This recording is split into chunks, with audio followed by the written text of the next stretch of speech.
अस्सलाम वालेकुम गाइस। जितने भी यहाँ पर जेके बोस 10th 11 12th क्लास के स्टूडेंट्स हैं, अभी भी कंटिन्यू मैसेज कर रहे हैं। उनको कुछ डाउट्स हैं। जो उनके मेन डाउट्स हैं, एक तो ये यहाँ पर कि रोल नंबर लिखना मिस हो गया है।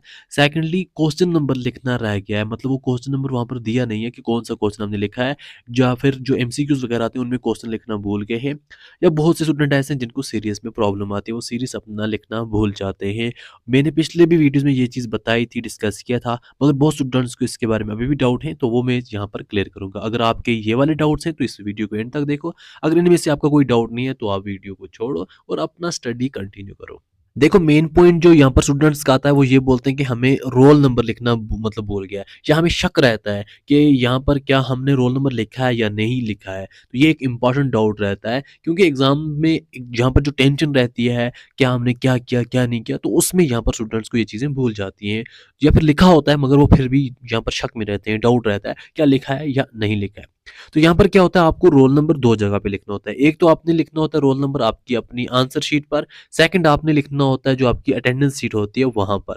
तो अगर आपने आंसर शीट पे लिखना वो आप भूल गए हो, आपने वहाँ पर रोल नंबर नहीं लिखा है, तो जो आपकी अटेंडेंस शीट है वहाँ पर आपने रोल नंबर लिखा है, तो कोई मसला नहीं है, वहाँ से आपका मसला हल हो जाएगा। क्योंकि आपकी अटेंडेंस शीट को देखकर आपकी जो भी, क्योंकि आप अटेंडेंस शीट पे अपना जो भी यहाँ पर आंसर शीट नंबर होता है वो भी लिखते हो, तो वहाँ से इसका सोल्यूशन मिल जाएगा। अगर आप दोनों जगह पे भूल गए हो लिखना, तो तब यहाँ पर आपके लिए प्रॉब्लम्स हो सकती है। आपने अटेंडेंस शीट पर भी रोल नंबर नहीं लिखा है, आपने आंसर शीट पर भी रोल नंबर नहीं लिखा है, तब जाके आपको या तो एब्सेंट रखा जाएगा, या फिर बाद में जब एंडिंग जो आपके रिजल्ट आने वाला होता है, तो यूएफएम के लिए जब बुलाया जाता है, तो तब उसमें कुछ सोल्यूशन हो सकती है। तो अदरवाइज अगर आप दोनों जगह भूल गए हो तो आप एब्सेंट भी आ सकते हो।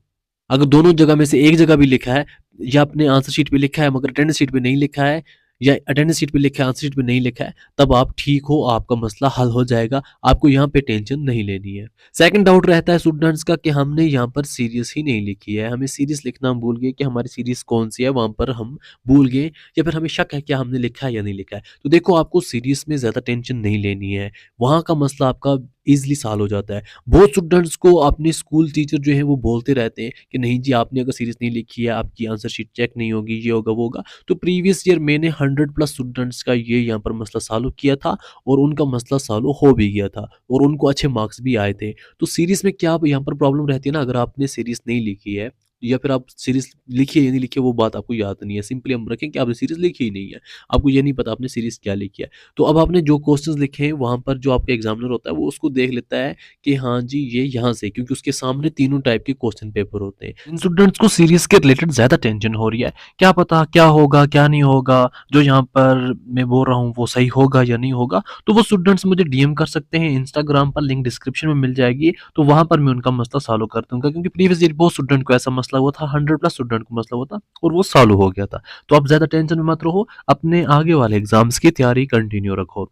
फिर बात करते हैं, कुछ स्टूडेंट ऐसे हैं वो बोलते हैं हम क्वेश्चंस को नंबर देना भूल गए, क्या हमें वहाँ पर मार्क्स मिलेंगे या नहीं मिलेंगे। क्योंकि कई बार क्या होता है, आपको मतलब टोटल क्वेश्चंस 5 पूछे जाते हैं, वहाँ पर आपने अटेम्प्ट टोटल 3 करने होते हैं। अब वहाँ पर आपने तो किए हैं मगर आपने क्वेश्चंस अच्छे से नहीं दिए, आपको ये भूल गया कौन सा क्वेश्चन क्या करना है। तो वो स्टूडेंट्स भी टेंशन ना लें, अगर आपने क्वेश्चंस के हिसाब से ही दिए, फॉर एग्जाम्पल आपका एक सेक्शन है जिस सेक्शन में आपको 5 क्वेश्चन है, वहाँ से आपने 3 करने, आपने उसको क्वेश्चन नंबर ठीक से नहीं दिया है या भूल गए हो, तो वहाँ पर खुद ही एग्जामिनर आपको इस चीज़ का मसला हल कर देगा और आपको मार्क्स पूरे मिल जाएंगे। तो यहाँ पर भी आपने टेंशन नहीं लेनी है। या फिर कई बार क्या होता है, आर में क्वेश्चन होता है, यहाँ पर आपको कोई क्वेश्चन है, क्वेश्चन नंबर 5 ये आर में है, या ये, या आर में ये, आपने ये लिखने की जरूरत नहीं है ये वाले क्वेश्चन का आंसर या ये वाले क्वेश्चन का आंसर। तो आपने सिंपली लिखा क्वेश्चन नंबर 5 का आंसर, तो वहां से एग्जामिनर खुद देख लेगा कि इसने किसका आंसर लिखा हुआ है। तो यहाँ आप बिल्कुल भी टेंशन मत लो। फिर कुछ स्टूडेंट्स के यहाँ पर कुछ और टेंशन होते हैं मैथ के रिलेटेड। मैथ में ज़्यादातर ये चीज़ होती है कि हम यहाँ पर मैथ के क्वेश्चन में स्टेप तो करते हैं मगर आंसर्स हमें करेक्ट नहीं निकलता, क्या उसके फुल मार्क्स मिलेंगे या नहीं मिलेंगे। एग्जांपल के तौर पे कोई क्वेश्चन है मैथ का जो 5 मार्क्स का है, वहाँ पर आपने स्टेप तो किए हैं अच्छे से किए मगर आंसर आपका ठीक नहीं मिला है, तो 5 मार्क्स का क्वेश्चन है, तो वहाँ पर आपको 4 to 5 मार्क्स मिल ही जाएंगे।